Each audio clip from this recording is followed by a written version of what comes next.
दोस्तों, सब बढ़िया बढ़िया हो गए। ठीक है। सो ये वीडियो मेरा रिकॉर्ड होके तुम्हारा एग्जाम एलजेब्रा और ज्योमेट्री का अच्छा गया रहेगा। ठीक है। तो आगे बढ़ने से पहले हम तुम्हारे एलजेब्रा और ज्योमेट्री के पेपर अच्छे थे, अच्छे से तुमने लिखा है। अपने आप पे कॉन्फिडेंस रखना, खुद का कॉन्फिडेंस बनाए रखना। आगे आने वाले पेपर है साइंस 1 साइंस 2। ठीक है, जो दोनों पेपर बहुत ज्यादा इंपॉर्टेंट है। राइट।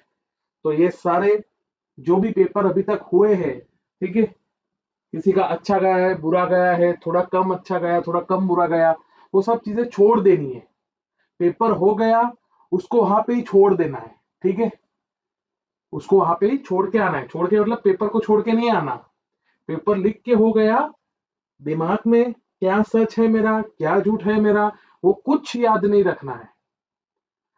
आने वाले पेपर की आने वाला जो तुम्हारा पेपर है, उसकी प्रिपरेशन करनी है। उसकी प्रिपरेशन पे ध्यान देना है, अच्छे से रेस्ट लेना है, और उसके बाद फिर आगे बढ़ना है। समझ में आया?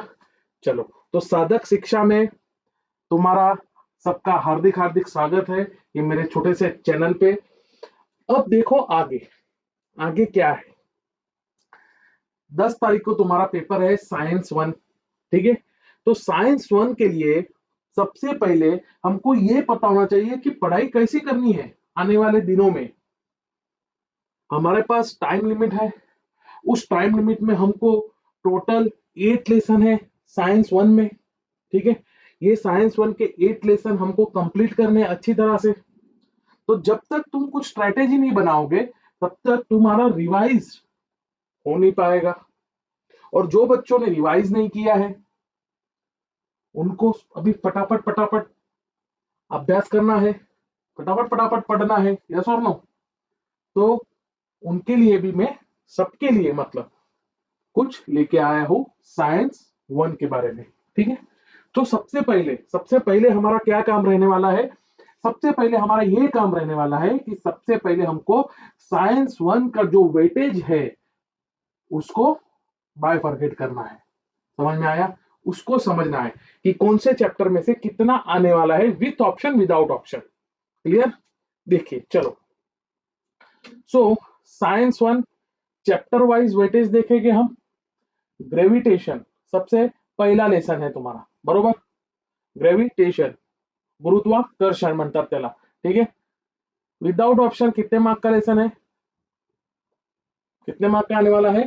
3 मार्क का। विथ ऑप्शन 5 मार्क का। ओके सर, ठीक है। Periodic classification of elements 4 mark का आने वाला है विदाउट ऑप्शन, और 6 मार्क का अराउंड विथ ऑप्शन आता है। क्लियर? अब देखो आगे।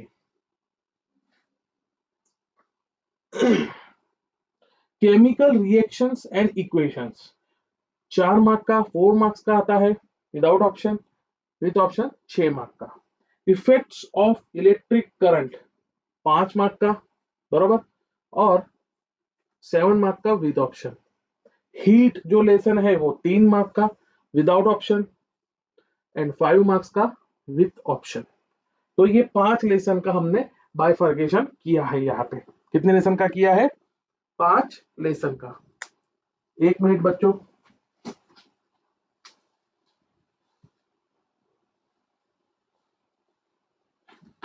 क्लियर है यहां तक?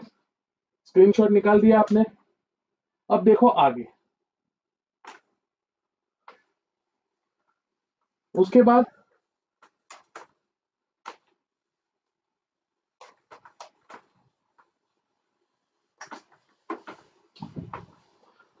जो छठा लेसन है वो क्या है तुम्हारा? Refraction of light. 6 लेसन क्या है? Refraction of light. सबसे बड़ा लेसन देखा जाए तो 5 मार्क्स का विदाउट ऑप्शन और 7 मार्क्स का विद ऑप्शन। क्लियर। उसके बाद है लेंसेस। क्या है? लेंसेस। लेंसेस जो लेसन है तुम्हारा वो 4 मार्क्स का विदाउट ऑप्शन और 6 मार्क का विथ ऑप्शन। यस और नो? उसके बाद है तुम्हारा, बरोबर है ना, 6 7 1 2 3 4 5, बरोबर, ठीक है। 1 2 3 4 5 6 7, बरोबर ना, 8 लेसन है तुम्हारा मेटलर्जी, बरोबर। क्या है? मेटलर्जी, बरोबर। Metal, non metal and metalloids के बारे में इसमें पढ़ना है, ठीक है। वो भी लेसन है तुम्हारा 4 मार्क्स का विदाउट ऑप्शन और है विथ ऑप्शन 6 मार्क्स का। क्लियर? यहां तक क्लियर है सबको? Chapter number 9। चैप्टर नंबर 9 है तुम्हारा कार्बन कंपाउंड्स। ये भी बड़ा लेसन है, कार्बन कंपाउंड्स, ठीक है। 5 मार्क का लेसन है विदाउट ऑप्शन और 7 मार्क्स का लेसन है विथ ऑप्शन। और 10 नंबर का जो तुम्हारा लेसन है उसका नाम है,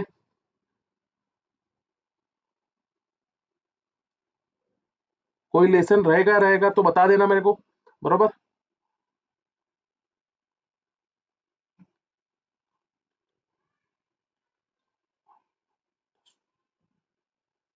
वो है तुम्हारा स्पेस मिशंस। स्पेस मिशंस, वो लेसन है तुम्हारा 3 मार्क्स का। कितने मार्क्स का है बच्चों? 3 मार्क का और 5 मार्क्स विद ऑप्शन।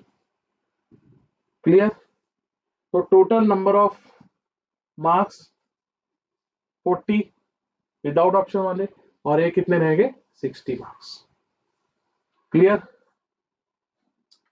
यहां तक क्लियर है सबको? किसी को कुछ डाउट? तो ये हुआ तुम्हारा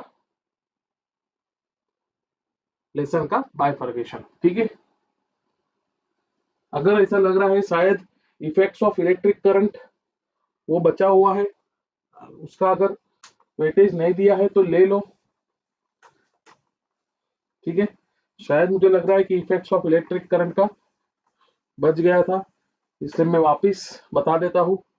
इफेक्ट्स ऑफ इलेक्ट्रिक करंट भी बड़ा लेसन है।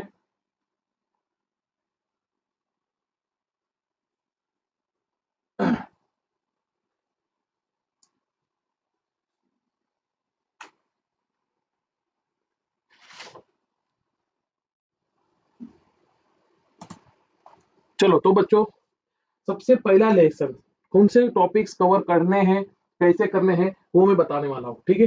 तो सबसे पहला है क्या? Gravitation lesson, Newton's universal law of gravitation.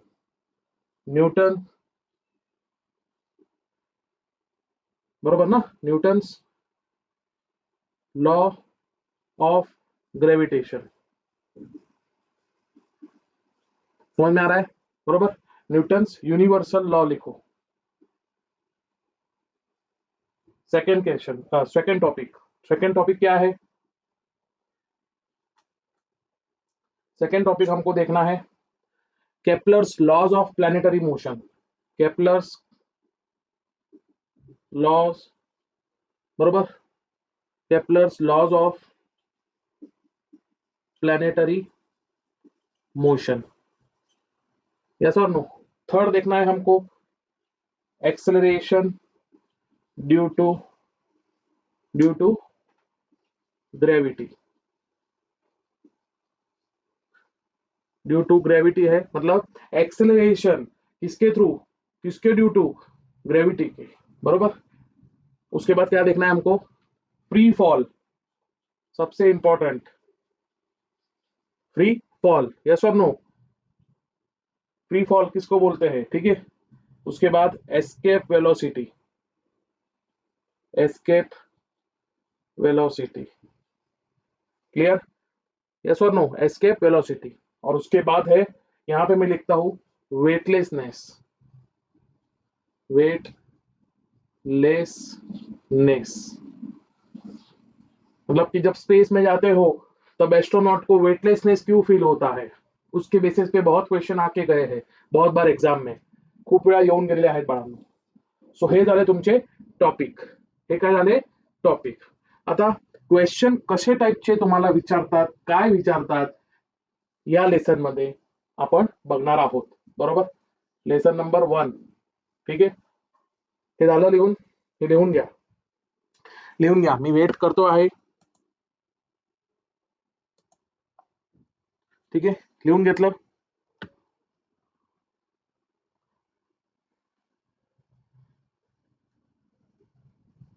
चला ठीक आहे, एनी हाऊ चला रब करतोय मी.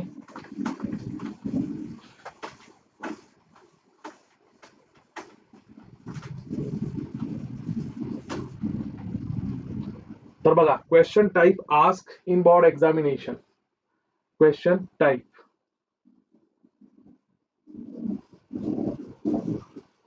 बरोबर, तर तुम्हाला कॉन्सेप्च्युअल क्वेश्चन येऊ शकतात कॉन्सेप्टच्या बेसवर. बरोबर, तर पहिला क्वेश्चन असा येऊ शकतो बघा, स्टेट अँड एक्सप्लेन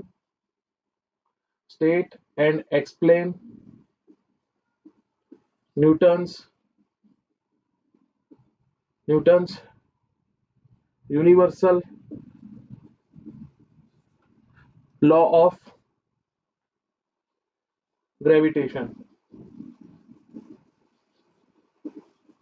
समजलं. त्यानंतर असा क्वेश्चन येऊ शकतो, what is free fall. What is free fall, explain with examples, explain करा विथ एक्झाम्पल. बरोबर, तर हे झालं question type ask in board exam. ठीक आहे, हे झाले तुमचे क्वेश्चन टाइप. त्यानंतर या लेसनच्या बेसवर न्यूमरिकल्स कसे टाइपचे येऊ शकतात किंवा आलेले आहेत ते आपण बघूया. ठीक आहे, हे झालं लिहून. नेक्स्ट बघा,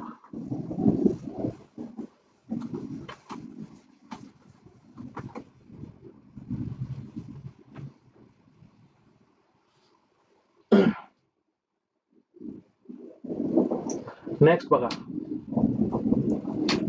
तर तुम्हाला न्यूमरिकल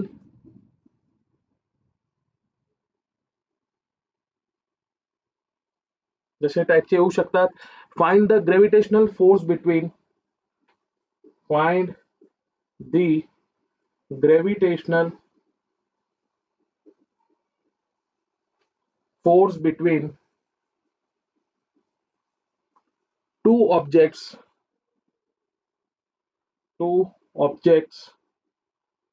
of masses, असं म्हणू 5 kg and 10 kg respectively. बरोबर, separated by a distance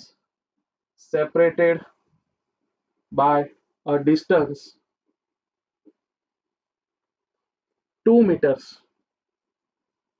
meters. बरोबर, जी तुम्हाला दिलेलं असेल 6.67 into 10⁻⁻11 Newton metre square per KG square.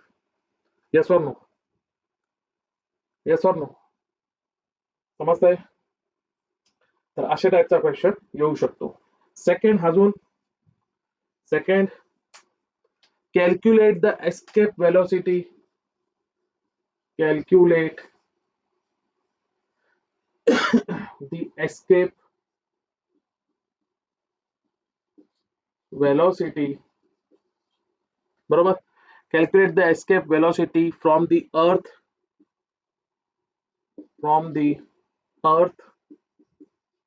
yes or no, if its radius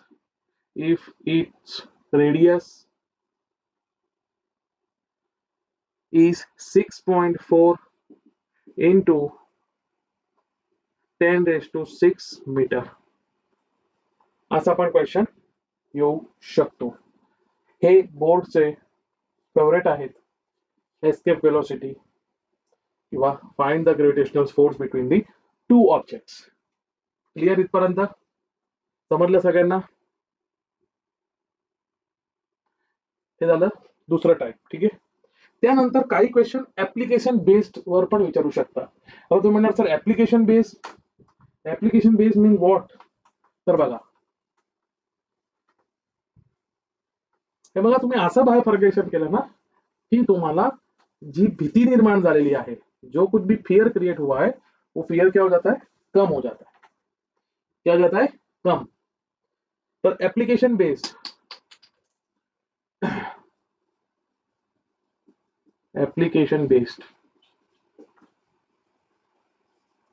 तर ऍप्लिकेशन बेस्ड तुम्हाला असं विचारू शकतात.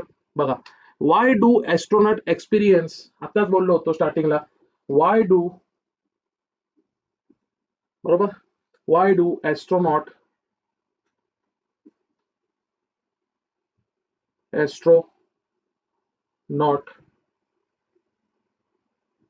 ठीक आहे, स्पेलिंग बघून घ्या, स्पेलिंग चुकू शकतात. ठीक आहे. Astronauts experience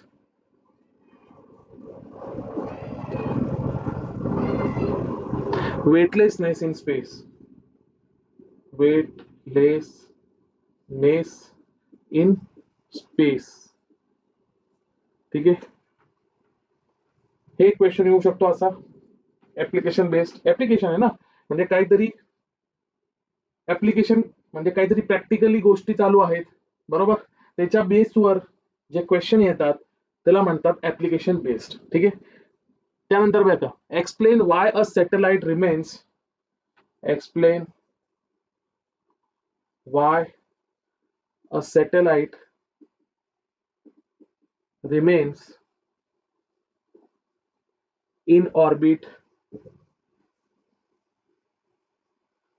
orbit around the earth.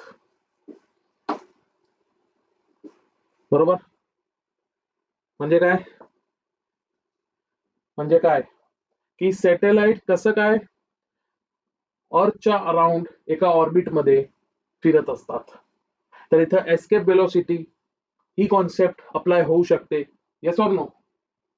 बरोबर.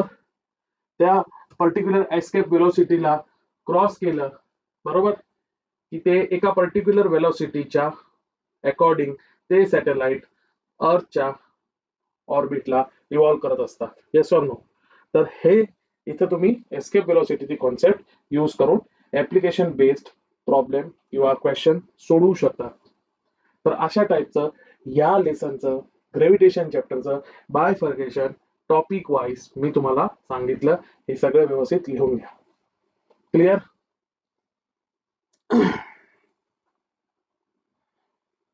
इथपर्यंत क्लिअर आहे सगळ्यांना? चला next, second lesson, periodic classification of elements. बरोबर ना? Periodic classification of elements.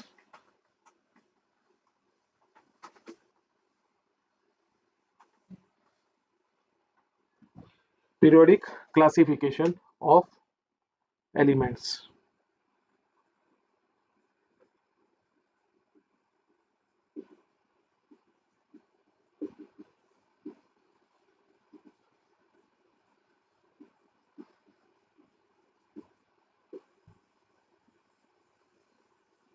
बघा, तर या लेसन मध्ये कुठले कुठले टॉपिक कव्हर करायचे हे बघून घ्या.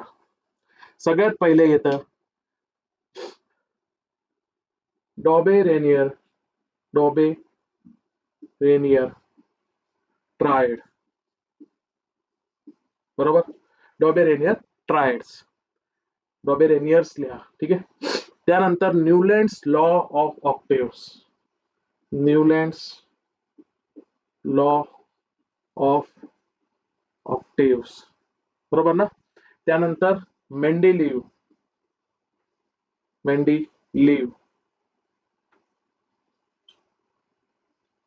Periodic table. त्यानंतर मोस्टलीने दिलं मॉडर्न पिरियॉडिक टेबल आणि ह्याच्यासोबत पिरियॉडिक ट्रेंड्स जे सगळ्यात महत्वाचे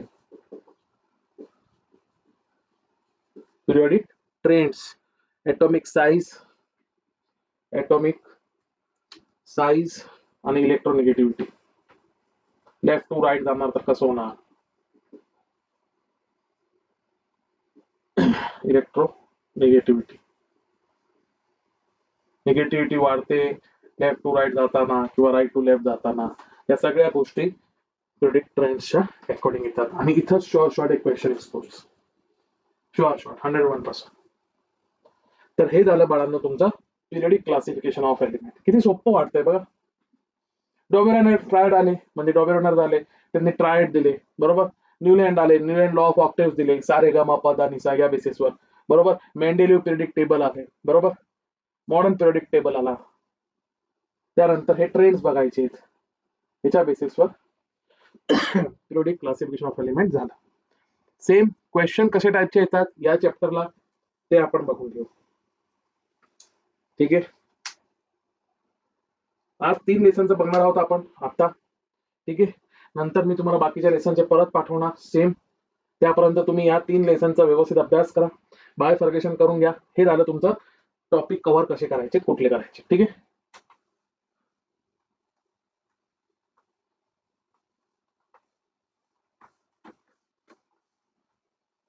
बरोबर क्वेश्चन टाइप आस्क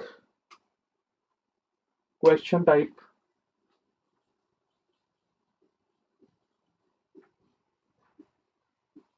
आस्क बघा नीट लक्ष द्या कॉन्सेप्च्युअल 2 ते 3 मार्काला येऊ शकतात बरोबर conceptual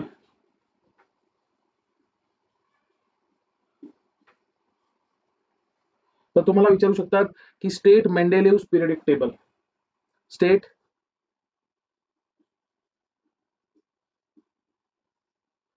मेंडेलिव्ह periodic table yes or no why does atomic size decreases दूसरा why does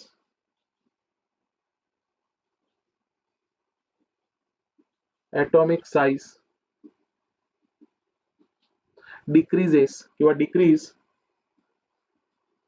decrease across a period का across a period जाताना across a period असं तर atomic size एलिमेंटची का डिक्रीज होत असते कॉन्सेप्च्युअल क्वेश्चन आहे समजलं तर हे असे टाईपचे येऊ शकतात मी नाही म्हणत की हेच येणार आहे किंवा असेच येणार आहे किंवा हेच येणार आहे असं नाहीये या टाईप मध्ये ठीक आहे त्यानंतर हे झालं त्यानंतर कंपॅरिझन बेस्ड बरोबर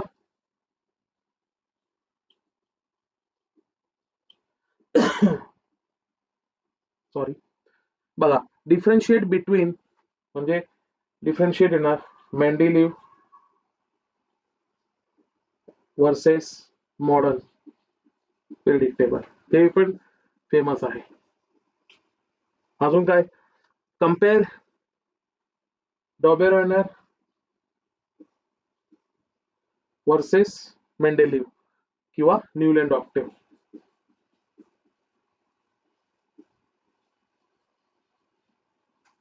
समजलं तर हे कंपॅरिझन बेस्ड क्वेश्चन इम्पॉर्टंट आहे ठीक आहे नेक्स्ट बघा ऍप्लिकेशन बेस्ड ठीक आहे application based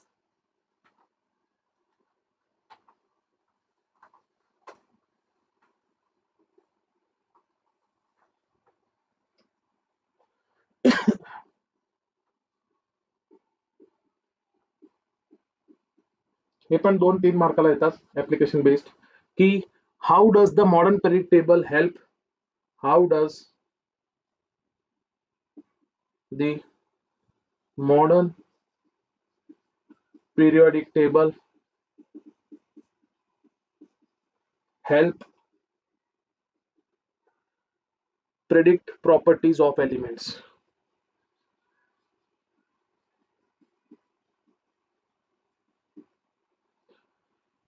Properties of elements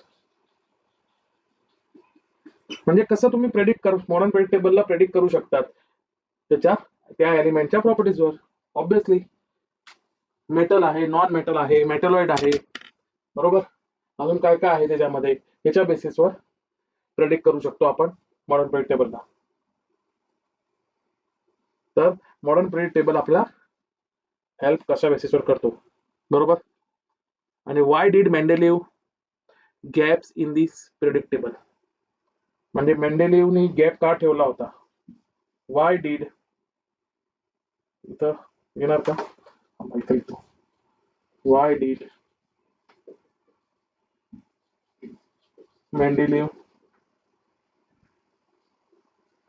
Mendeleev leave gaps in his periodic table. Leave gaps in his periodic table. का गॅप ठेवला, ठीक आहे, समजतंय बाळांनो, का गॅप ठेवला. इथपर्यंत क्लिअर आहे सगळ्यांना, इथपर्यंत समजलं सगळ्यांना. तर हे झालं चॅप्टर 2 पिरियोडिक क्लासिफिकेशन ऑफ एलिमेंटचं. तुमचे टॉपिक कुठले कुठले कव्हर होणार किंवा तुम्हाला कव्हर करायचे आहेत आणि क्वेश्चन कसे विचारू शकतात, कशा टाइप मध्ये, हे पण मी तुम्हाला इथं कव्हर करून दिलं. सो आगे बढ़ते, थर्ड लेसन. समजतं ना मुलांनो, chemical reactions and equations.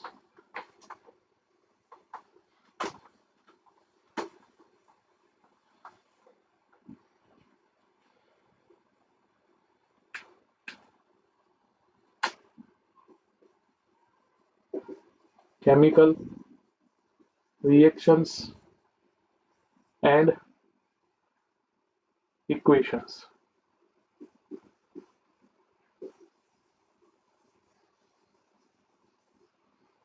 Chemical reactions and equation. तर बघा, हा लेसन पण खूप महत्वाचा आहे. या लेसनचं पण वेटेज आहे अराउंड 4 मार्क्स विदाउट ऑप्शन. तर तीन गोष्ट फार महत्वाच्या आहेत की बॅलन्स कसं करायचं equation, balancing the chemical equations, balancing, बरोबर ना, बॅलन्सिंग केमिकल इक्वेशन्स. सेकंड बघायचंय, सेकंड येत आहे types of chemical reactions. Types of, हे सगळ्यात महत्वाचं, याच्यावरनं प्रश्न असणारच आहे, केमिकल रिएक्शन्स.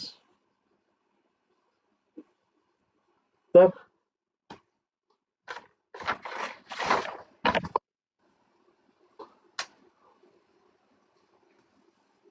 कॉम्बिनेशन झालं, यस ऑर नो, डिस्प्लेसमेंट झालं, बरोबर, रेडॉक्स रिएक्शन झालं,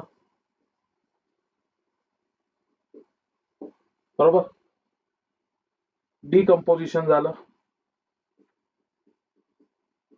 तर जे जे टाइपचे आहेत केमिकल रिएक्शन, किती कुठले कुठले टाइप्सचे, बरोबर, ते सगळे आले, बरोबर. आणि कोरिजन आणि रेन्सिडिटी, third point, corrosion and रेन्सिडिटी,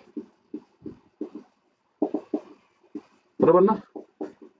आयरनला corrosion पासून कसं प्रिव्हेंट केलं जातं, रेन्सिडिटी पासून कसं आपण थांबवतो, या सगळ्या गोष्टी इथं बघा.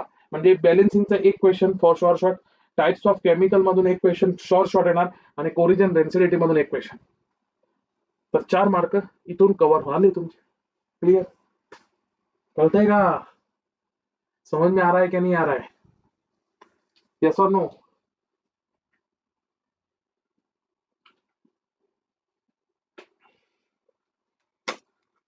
तर क्वेश्चन कसे येऊ शकतात, हे झालं लिहून, पुढे समजतंय ना मुलांनो. सिंपल आहे का नाही?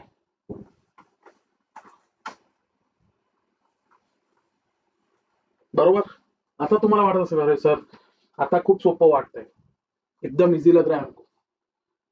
ये बहुत इंपॉर्टेंट है, ये बाइफर्केशन. ये तुमको कोई बताता नहीं है. कितना बताते हैं, क्या बताते हैं, आई डोंट नो, मुझे नहीं पता. ठीक है, बताते रहेगे तो अच्छी बात आहे, दाखवत असतील तर चांगली गोष्ट आहे. पण हे इथून तुम्हाला एक कॉन्फिडन्स बूस्ट होतो.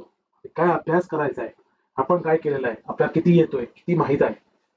ठराविक अभ्यास हे खूप इम्पॉर्टंट थिंग आहे. कुठलीही एक्झाम असो, मग ती एक्झाम तुमची बोर्डची एक्झाम असो, ते तुमचे कुठले कॉम्पिटिटिव्ह एक्झाम्स असो, बरोबर. पण जो सिलेबस दिलेला आहे त्या सिलेबसला धरून तुम्ही अभ्यास करणार स्ट्रॅटेजिकली, तर तुम्हाला तो अभ्यास सोपा पण वाटणार, तुमचं रिव्हिजन पण बेटर होणार आणि एक्झामचं फिअर पण राहणार नाही आणि एक्झाम पण इझिली अटेम्प्ट करून मार्क्स पण चांगले आणणार. So this is the thing. ठीक आहे, चला कुठे राहायचं क्वेश्चन टाईप येतात बघा. क्वेश्चन टाईप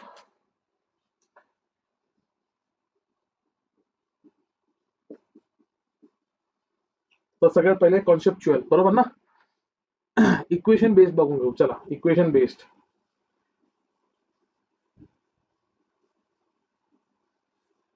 बरोबर. तर इक्वेशन बेस्ड वर तुम्हाला असं दिलेलं असेल की बॅलन्स द रिएक्शन्स, बरोबर. बॅलन्स दी रिएक्शन्स, हे आर एक्स एन लिहितो म्हणजे रिएक्शन्स. ठीक आहे, एफ ई प्लस H2SO4, बरोबर. It gives FeSO4 plus H2 बाहेर पडला, बरोबर. Fe प्लस H2SO4 ह्याला बॅलन्स करा. ठीक आहे, त्यानंतर give one example of redox reaction, बरोबर.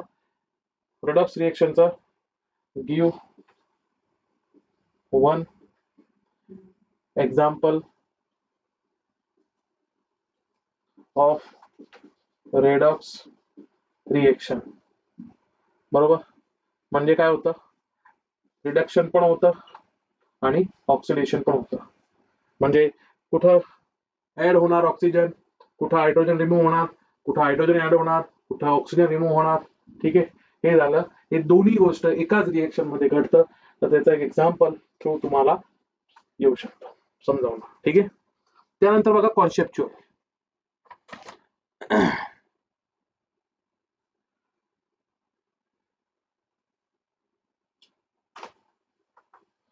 समजतंय का बाळांनो?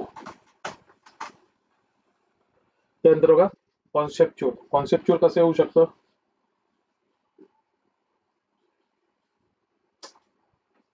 की तुम्हाला विचारलेलं असेल डिफाईन ऑक्सिडेशन अँड रिडक्शन. ठीक आहे, ऑक्सिडेशन अँड रिडक्शन. त्यानंतर अजून येऊ शकतं वाय डज, या टाइप मध्ये, Y does iron rust faster in coastal area. म्हणजे जिथं समुद्र किनारा आहे किंवा समुद्र आहे त्या कोस्टल रिजन मध्ये आयरनचं रस्टिंग का फास्ट होतं. बघा, म्हणजे तुमची कॉन्सेप्ट क्लिअर असेल तर या क्वेश्चनचे आन्सर तुम्ही इझिली देऊ शकतात. आणि ऍप्लिकेशन बेस्ड क्वेश्चन, ऍप्लिकेशन लिहिले आहे, application based question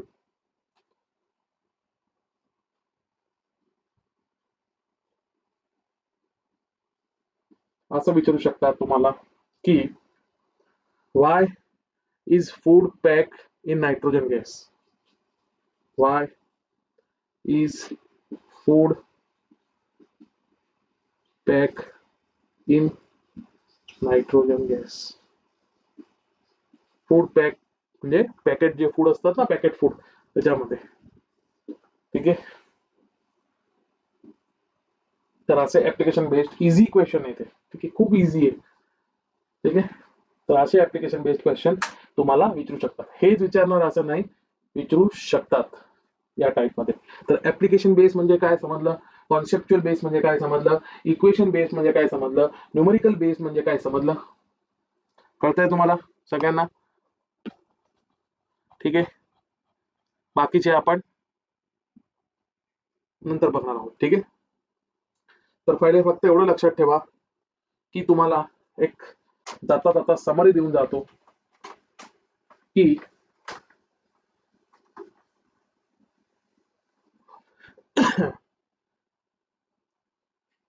numerical questions summary हीच आहे की न्यूमेरिकल क्वेश्चन्स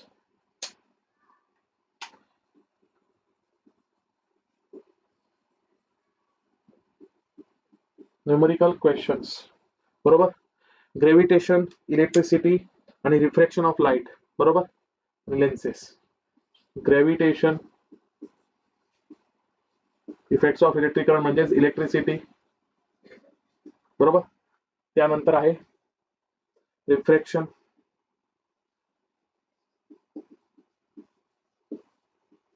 ऑफ लाईट, त्यानंतर आहे लेन्सेस.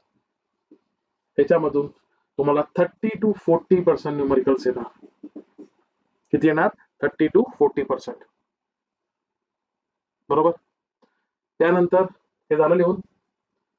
कॉन्सेप्च्युअल येतील क्वेश्चन, कॉन्सेप्च्युअल, बरोबर. तर conceptual based question chemistry, space mission आणि हीट मधून जास्त येतील. केमिस्ट्री म्हणजे आता बघितलं ना आपण केमिकल रिएक्शन आणि त्याच्यामध्ये बघितलं का नाही, बरोबर. तर कॉन्सेप्च्युअल क्वेश्चन केमिस्ट्री, हीट या लेसन मधून आणि स्पेस मिशन मधून पण येणार, बरोबर, स्पेस मिशन्स मधून पण येणार. क्लिअर. आणि डायग्राम बेस्ड इथं लिहितो मी, डायग्राम बेस्ड हे 1, हे 2 आणि हे कॉन्सेप्च्युअल तुम्हाला कुठून पण येणार, फक्त हे केमिस्ट्री, हीट आणि स्पेस मिशन मधून जास्त, हे अराउंड 40 to 50% असणार. ठीक आहे. आणि थर्ड वन आहे डायग्राम बेस्ड,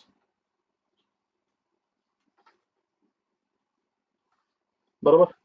तर लेन्सेस, रिफ्रॅक्शन, लेन्सेस मधून येणार, तेच रिफ्रॅक्शन मधून येणार आणि सर्किट, इलेक्ट्रिकल सर्किट मधून येणार म्हणजे इलेक्ट्रिसिटी मधून, म्हणजे इलेक्ट्रिक सर्किट वगैरे तुम्हाला विचारू शकतात. ही अराउंड 10 to 20% हा रेशो असतो. 30 to 40, 40 to 50, 10 to 20, 100% समरी. ठीक आहे, 100% टॉपिक्स. क्लिअर. ठीक आहे, तर आता तुम्हाला समजलं असेल. आता ह्याच्यामधून तुमचा जो वीक पॉइंट आहे ते तुम्ही करा आज, म्हणजे जे तुमचं वीक तुम्हाला वाटतोय किंवा त्याच्यामध्ये तुम्हाला कन्फ्युजन आणि डाऊट क्रिएट झालेले आहेत, तर त्या टाईपचे क्वेश्चन करा, ती टाईप करा. आता तुम्हाला सपोज कॉन्सेप्च्युअल अवघड वाटतं तर कॉन्सेप्च्युअली धरा, न्यूमेरिकल बेस तुम्हाला अवघड वाटतं तर न्यूमेरिकल धरा, डायग्राम बेस तुम्हाला अवघड वाटतं तर डायग्राम बेस धरा. अवघड करून घ्या आज, जे तुम्हाला येते ते उद्यापासून सुरुवात करा. समजतंय? So this is your overall approach for science subject. तुमचा हा ओव्हरऑल अप्रोच, या अप्रोचने तुम्ही गेले तर 40 पैकी 40 मार्क इझिली पडू शकतात. ठीक आहे, clear. So thank you so much once again, have a good day. ज्यांनी चॅनल सबस्क्राईब केलं नसेल तर तुम्हाला आवडत असेल तर त्यांनी साधक शिक्षा या चॅनलला लाईक करून घ्या, सबस्क्राईब करून घ्या. आणि दुसरी गोष्ट, ऑलरेडी प्ले स्टोअरवर साधक शिक्षा नावाने ऍप ऑलरेडी आपला आहे, तर तो ऍप पण डाउनलोड करून घ्या. पुढे येणाऱ्या कालावधीमध्ये तुम्हाला 11वी 12वी सायन्समध्ये तुम्ही घेणार असाल तर खूप काही काही गोष्टी त्या ऍप थ्रू तुम्हाला भेटणारच आहे. आणि युट्यूबवर तर आपण भेटत राहू. Thank you so much, bye bye, take care, have a good day. Thank you.